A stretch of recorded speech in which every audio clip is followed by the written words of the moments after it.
Cincinnati. This is this has impacts and ripple effects all across the board. People all across Cincinnati, they are sharing their thoughts. Everybody has some idea.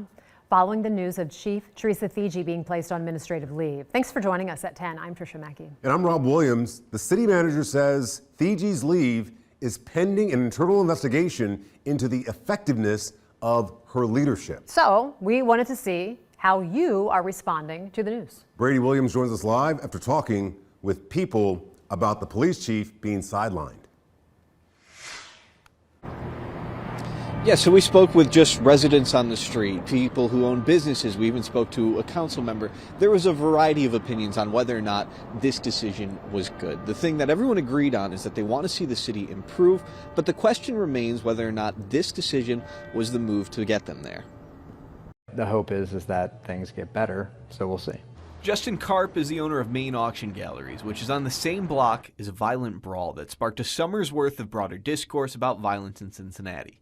He says he can't think of anything like that incident before or since. And even maybe it did, and we just didn't hear about it because at the end of the day, it was stupid and it was childish, but it was a fight. And what happened the other night on 3rd was far worse, in my opinion. That was a shooting after Thursday night's Bengals game. Incidents like these have been the center of conversations across town, and Councilman Seth Walsh says a perception that the city is dangerous is harmful. Just the perception alone is enough to completely wipe out 25 years of economic impact.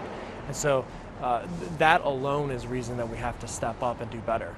As the city contemplates how to do better, its police chief, Teresa Thigi, was placed on administrative leave pending an investigation into her effectiveness. Walsh says that the action has consequences across the city, and as such, it should have been handled more transparently. That doesn't mean it's a bad decision, but when you don't know the answer, I don't know the answer to the why and what's led to that rationale, it's hard to be able to explain what that impact's going to have and if it's the right move and how to appropriately support our police and the public safety efforts at the end of the day. We spoke with Cindy Saulfeld of Price Hill, who does think it was a bad decision. I just don't think it's fair. I don't think what's happening in the crime in the city is all her. I mean, sure, it's partly her, but her hands are kind of tied, and I think the mayor's just using her as a scapegoat to say, pass the buck. She says while she doesn't know the ins and outs of being a police chief, she feels there are solutions that are out of the chief's control.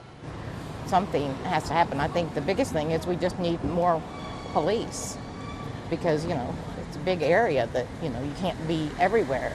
Karp says whether the decision was right or not, he wants to see progress in Cincinnati. You go to surrounding cities and I feel like they kind of show us up.